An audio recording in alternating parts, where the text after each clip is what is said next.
incliné devant le tombe de ton papa une fois seulement. Tu es parti à la Mecque, non? La Mecque, c'est pas chez toi. Ton papa est enterré tout près là. Tout près là. Mais comme il faut aller. Mais pourquoi il ne va pas? Il s'en fout. Dom Soro ne dort pas parce qu'il ne voit plus ses parents, il n'a plus accès au tombe de ses parents. Il dit aux militants de GPS, j'étais très loin de vous, désormais je suis proche de vous. On peut parler. Demande, tu es une honte. Vous comprenez? Tu n'étais rien dans le pays là. Il faut que Dom Soro retourne dans son pays. Tous les animaux du RDA, il finit sur les maïs sur TikTok. Il m'a monté sur panel contre vous. On est dedans, non? Jusqu'en 2025, on est dedans. Voilà. Mon troisième téléphone est en réparation, ça va venir. On est dedans. Vous comprenez? Le petit Djoula là, il ouvre les gueules aujourd'hui. Ils ont connu Ouattara 5 ans passés, 10 ans passés. C'est notre vie a été sacrifiée pour ce monsieur-là, mais ce n'était pas pour venir traiter les Ivoiriens comme ça, non. La Côte d'Ivoire n'a jamais connu une telle dictature. Tu n'étais rien. Nous, on a mené 3 guerres ici pour toi. 3 guerres. Pour que tu sois reconnu Ivoirien, candidat. On allait aux élections, tu n'as rien gagné. Là encore, Marfa, les armes pour t'imposer là. On va écouter Naouni Gouza ici. Très rapidement, vous allez attendre ce qu'il dit. Voilà. Allez-y. Draman Ouattara a eu la nationalité ivoirienne en 2004. Draman Ouattara a eu la nationalité ivoirienne en 2004. Grâce à ce même homme. Il n'était pas ivoirien, il n'avait pas la nationalité. Grâce à Laurent Gbagbo. Parce que Bédier lui a toujours refusé la nationalité ivoirienne. Et grâce à Laurent Gbagbo, en 2004, il a eu la nationalité. Aujourd'hui, Alassane Draman Ouattara a eu sa nationalité ivoirienne en 2004. Maman Naouni Gouza, elle est RDA, celle-là. RDA. Elle est RDA aujourd'hui. Maman Naouni Gouza. Je vous montre ça pour dire aux animaux que Jésus ne dit pas quelque chose où il n'a pas la preuve, où ce n'est pas vrai. Alassane Draman Ouattara a eu sa nationalité ivoirienne en 2004. Grâce à Laurent Gbagbo. Parce que Bédieu lui a toujours refusé la nationalité ivoirienne. Jusqu'à il a perdu le pouvoir. Bédieu n'a pas signé. Et c'est grâce à Laurent Gbagbo qu'en 2004, qu'il a eu la nationalité ivoirienne. Je vous rappelle ici les animaux, là, les Draman là. Gbagbo ne s'est pas levé comme ça pour signer. Ses enfants ont pris des armes en 2003. 19 septembre, l'année était déjà finie là. 19 septembre 2002. Ses enfants ont pris les armes contre son pays et contre son régime. Gbagbo nous a demandé, mais Zouzou, pourquoi vous avez pris les armes? Il a dit même avant-hier. Il a dit avant-hier dans son discours là. Et on m'a envoyé la vidéo, je dois exploiter. Hier même, on m'a envoyé la vidéo. Il a fait une réunion avec PPAC. Il a dit, Zouzou, Gbagbo nous a demandé, pourquoi vous avez pris les armes? On a pris les armes pour que Draman soit reconnu ivoirien, papa Laurent Gbagbo. Il dit, ah bon, oui. Il dit, d'accord. 2003-2004, il a signé. Il a signé. Vous savez pourquoi il a signé? Pour que nous, on dépose les armes. Parce que c'était notre revendication. La revendication de Dom Soro et ses camarades, c'était ça. Première guerre qu'ils ont menée, c'était pour qu'ils soient reconnus ivoiriens.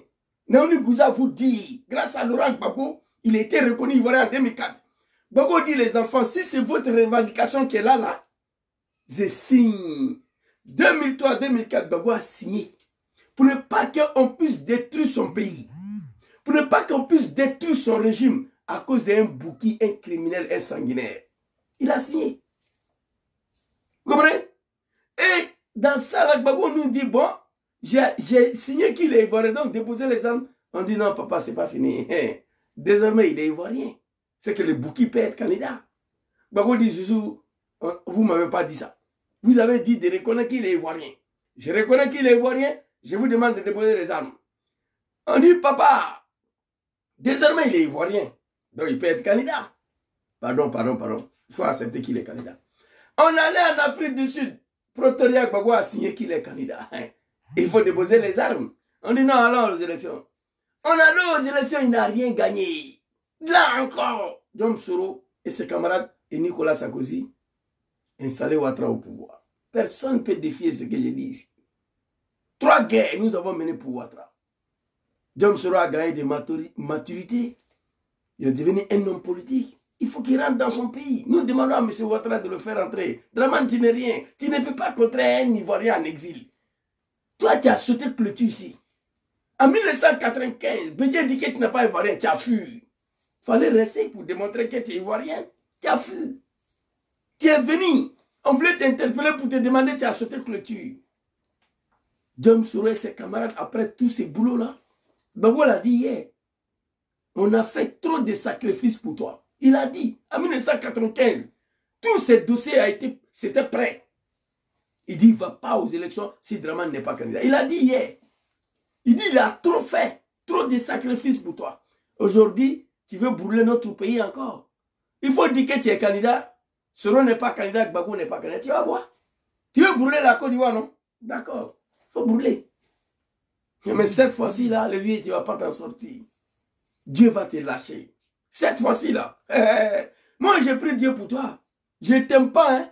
Mais je prie que tu puisses éviter le sort que Samuel Doe de Libéré a subi. Ça, je ne veux pas pour toi. Je n'aime pas ta tête, mais je prie pour que tu puisses éviter cette humiliation-là. Si tu es malin là, prends ton clic et tes claques, quitte la Côte d'Ivoire, fais retourner Soro Djama en Côte d'Ivoire, mets son nom sur la liste là, mets nom de Gbagbo sur la liste électorale. Les Ivoiriens vont décider. Laisse les Ivoiriens choisir. Qu'est-ce qu'ils veulent faire de leur pays? Ce n'est pas toi. Ouattara, ta fin sera catastrophique. Mais je vais éviter l'humiliation que Samuel Doe a eu là. Je ne prie pas ça pour toi. Je prie que tu puisses éviter ça. Tu n'es rien. Moi, je sais ce que tu veux faire. La France veut te faire un Paul Biya en Côte d'Ivoire. La France veut te faire un Mobutu en Côte d'Ivoire, mais ça ne marchera pas. La Côte d'Ivoire, ce n'est pas Cameroun, ce n'est pas Congo. Non, non, ça ne marchera pas. Ça ne marchera pas. C'est de ça qu'il s'agit.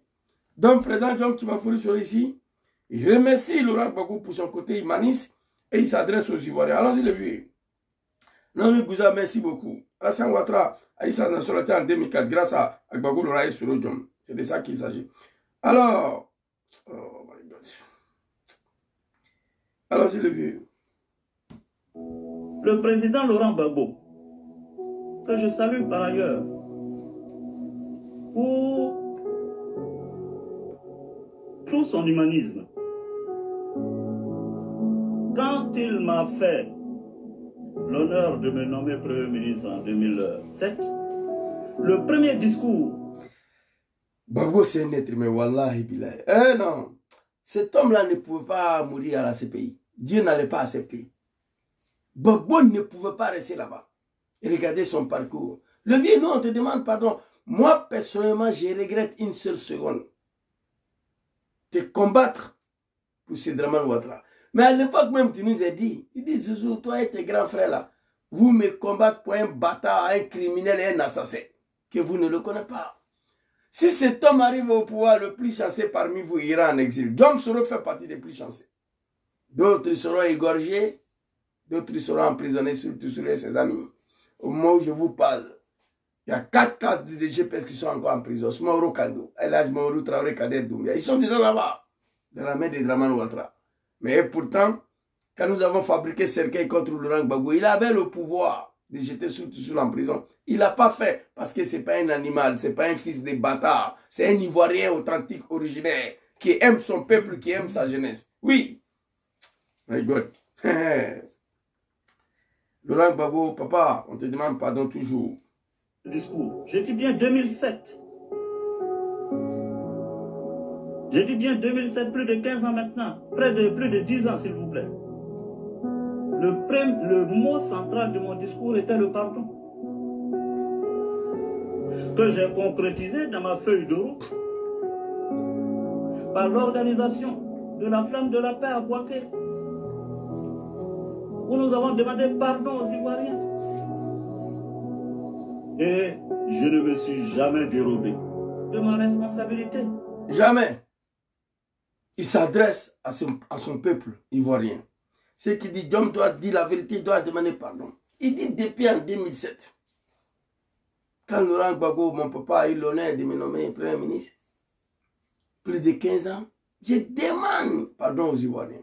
Je ne me suis jamais dérobé de ma responsabilité. Et ça, c'est vrai. président John Kiba-Fourissoro a toujours demandé pardon aux Ivoiriens. Il continue de demander pardon aux Ivoiriens. On va écouter une de sa vidéos rapidement et puis on va revenir. Très rapidement. Téléphone le plus dangereux. Voilà. Je crois que c'est ça. Allons-y. Ouattara lui-même, qui a été banni, comment on appelle ça, les jeux de stabilisation.